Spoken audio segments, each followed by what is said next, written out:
Bismillahirrahmanirrahim. Assalamualaikum warahmatullahi wabarakatuh. Innal hamdalillah nahmaduhu wa nasta'inuhu wa nastaghfiruhu wa nastahdi wa natubu ilaihi wa nu'minu bihi wa natawakkalu alaihi wa na'udzu billahi min syururi anfusina wa min sayyiati a'malina may yahdihillahu fala mudilla lahu wa may yudlil fala hadiyalah. Asyhadu an la ilaha illallah wahdahu la syarika lahu wa asyhadu anna Muhammadan abduhu wa rasuluh la nabiyya wa la rasula ba'dah.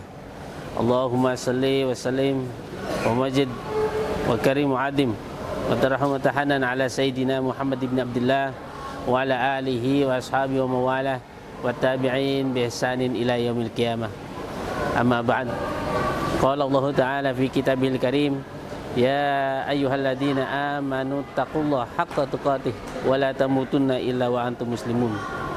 Wa qala ta'ala, ya ayyuhalladzina amanu kutiba alaikumus syiyam kama kutiba alal ladzina min qablikum la'allakum tattaqun. Para pemirsa Al-Imarah TV yang dirahmati oleh Allah Subhanahu wa taala, pada kesempatan kali ini di kultum kali ini kita akan membahas berkaitan dengan sejarah puasa Ramadan. Sejarah puasa Ramadan sebagaimana yang tercantum dalam Al-Quran surat Al-Baqarah ayat 183 dan ayat-ayat setelahnya. Ya ayyuhalladzina amanu kutiba alaikumus syiyam kama kutiba alal ladzina min qablikum la'allakum tattaqun. Di situ dikatakan Allah berfirman, ya ayyuhalladzina amanu, wahai orang-orang yang beriman, kutiba alaikumus syiyam, telah diwajibkan atas kamu berpuasa, kama kutiba alal ladzina min qablikum, sebagaimana diwajibkan atas orang-orang sebelum kamu, la'allakum tattaqun. Dalam kesempatan kali ini kami akan membahas kaitan dengan sejarah puasa Ramadan sebelum Islam. Jadi sebelum-sebelumnya, sebagaimana Allah firmankan, diwajibkan pula atas orang-orang sebelum kamu. Yang pertama mungkin ketika puasa zaman Nabi Adam, ada istilahnya puasa Ayyamul Bid, yang kalau diartikan adalah hari-hari putih, yang sampai sekarang pun kita umat Islam masih melaksanakan puasa Ayyamul Bid, yaitu puasa sunnah di hari ke-13, 14, 15 setiap bulan di bulan Hijriyah.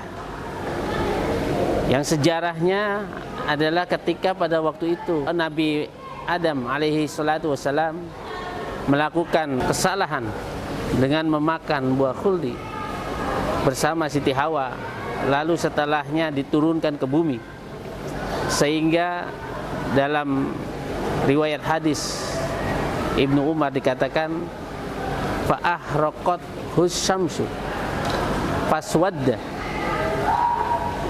maka kulitnya terbakar menjadi hitam oleh matahari, sehingga Allah Subhanahu wa taala menyuruh kepada Nabi Adam untuk berpuasa.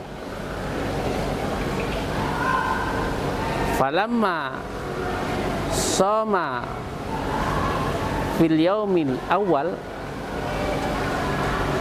fabiyaddo sulusu jasadihi. Ketika Nabi Adam melaksanakan puasa di hari pertama, ibiyaddo sulusu jasadihi, sepertiga jasadnya yang tadinya menghitam berubah menjadi putih. Lalu berpuasa lagi fi yaumil sani, di hari yang kedua, fabiyaddo sulusu jasadihi, maka sepertiga kulitnya di hari kedua berubah kembali menjadi putih yang tadinya hitam.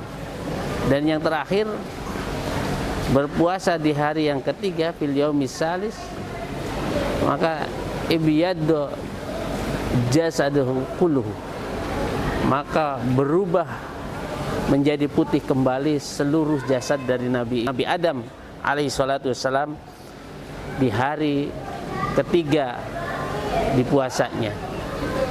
Maka pada 3 hari di bulan Hijriyah, tanggal 13, 14, 15 bulan Hijriyah, umat Islam sekarang melaksanakan puasa yang namanya puasa Ayyamul Bid. Yang dulu sebelum turunnya kewajiban berpuasa Ramadan, puasa Ayyamul Bid ditekankan, bahkan sebagian ulama mengatakan diwajibkan. Termasuk ketika Nabi Nuh. Ketika Nabi Nuh 10 bulan terombang-ambing di lautan karena adanya banjir bah. Lalu air surut setelahnya dan terdampar di Bukit Judi, Armenia. Maka dalam rangka tasyakuran, bersyukur atas selamatnya dari air bah, Nabi Nuh melaksanakan puasa 3 hari juga. Bahkan dalam riwayat dikatakan tidak hanya para penumpang, para kaum Nabi Nuh, hewan-hewan pun ikut berpuasa pada waktu itu. Lalu ada juga Nabi Daud. Hadisnya banyak. Dalam sebuah hadis dikatakan Abdulus Saum akhi Daud, kana yasumu yauman wa yuftiru yauman. Rasulullah SAW bersabda, puasa yang paling afdol adalah puasa Nabi Daud. Beliau berpuasa 1 hari dan berbuka 1 hari. Dan sampai sekarang pun kita mengenalnya dengan puasa Nabi Daud. Dan kita masih melaksanakan puasa tersebut. Lalu setelahnya ada lagi puasa yang dilaksanakan oleh Nabi Musa alaihi salatu wassalam, yaitu puasa Asyura, di mana puasa Asyura itu adalah puasa bersyukur, tasyakuran atas pertolongan Allah yang membuat Nabi Musa beserta kaumnya terlepas selamat dari kejaran Raja Fir'aun. Pada waktu itu Nabi Musa berserta kaumnya melaksanakan puasa Asyura di 10 hari di bulan Muharram. Dan puasa-puasa tersebut sebelum datangnya kewajiban berpuasa Ramadan adalah diwajibkan oleh Rasulullah SAW. Ketika datangnya bulan suci Ramadan, perintah puasa di bulan suci Ramadan, maka puasa-puasa yang tadinya diwajibkan seperti Asyura, Ayyamul Bid, itu menjadi sunnah. Gitu ya. Itu adalah puasa orang-orang terdahulu sebelum datangnya kewajiban berpuasa di bulan Ramadan. Lalu yang perlu kita bahas lagi, sejarah ketika setelah adanya puasa diwajibkan sebagaimana yang tercantum dalam ayat Al-Quran surat Al-Baqarah 183. Tidak serta-merta pada waktu itu seperti halnya puasa yang sekarang ini. Jadi yang pertama, ada fase yang pertama, yaitu fase ketika Asyura masih diwajibkan, ketika Ayyamul Bid masih diwajibkan. Lalu ada yang fase kedua, yang dimana orang Islam pada waktu itu boleh berpuasa, boleh tidak.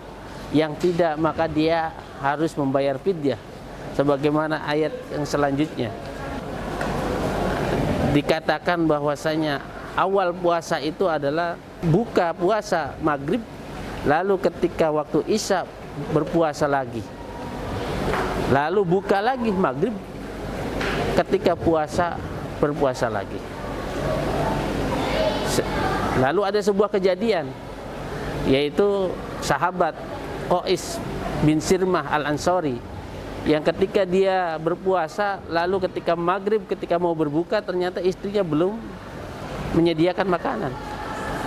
Lalu istrinya mencari makanan terlebih dahulu keluar, sehingga sahabat Qais bin Sirmah Al-Ansari itu tertidur sampai melewati Isya, sehingga otomatis dia melaksanakan puasa lagi karena setelah Isya, karena istrinya terlambat.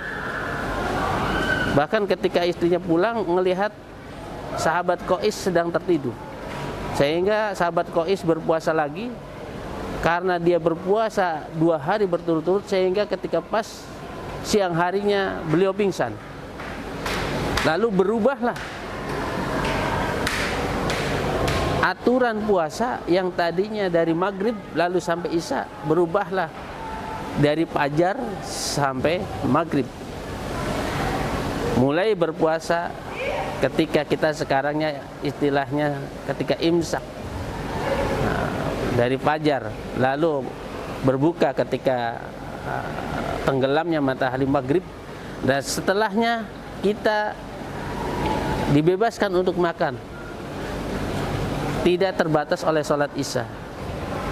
Bahkan yang tadinya para sahabat juga menjauhi istri-istrinya, ketika turunnya ayat setelahnya yang hunna libasul lakum wa antum libasul lahun, lalu para sahabat mendapatkan rukhsah, keringanan, sehingga ketika malam hari dia boleh menggauli istrinya. Jadi perbedaan antara puasa Ramadan yang sekarang dengan zaman dulu ketika para nabi, para rasul sebelum Rasulullah SAW adalah beda dari waktu, cara, serta cara dan pelaksanaannya. Gitu. Dan fase-fase yang ada, yang sekarang kita rasakan itu adalah dalam rangka untuk meringankan, memudahkan kita umat Islam yang sekarang. Kita bisa bayangkan, seandainya puasa Ramadan seperti halnya awal pertama kali diturunkan dari maghrib lalu Isya kita puasa lagi, pasti kita banyak yang kelelahan, banyak dari kita yang merasa berat. Tapi dengan adanya turunnya hukum puasa secara bertahap, kita merasakannya sebagai berkah dan nikmat dari Allah Subhanahu wa taala. Dan semoga kita selaku umat Islam yang sekarang mensyukuri itu dengan beribadah dengan sungguh-sungguh, berpuasa dengan sungguh-sungguh, membaca Al-Quran dengan sungguh-sungguh, hanya lillahi ta'ala. Semoga puasa kita penuh berkah, semoga puasa kita mendapat ganjaran dari Allah Subhanahu wa taala, dan semoga puasa kita mempunyai asar untuk ketemu untuk bulan Ramadan yang akan datang. Kurang lebihnya mohon maaf. Billahi taufiq walhidayah wa biridha walinayah walakum. Assalamualaikum warahmatullahi wabarakatuh.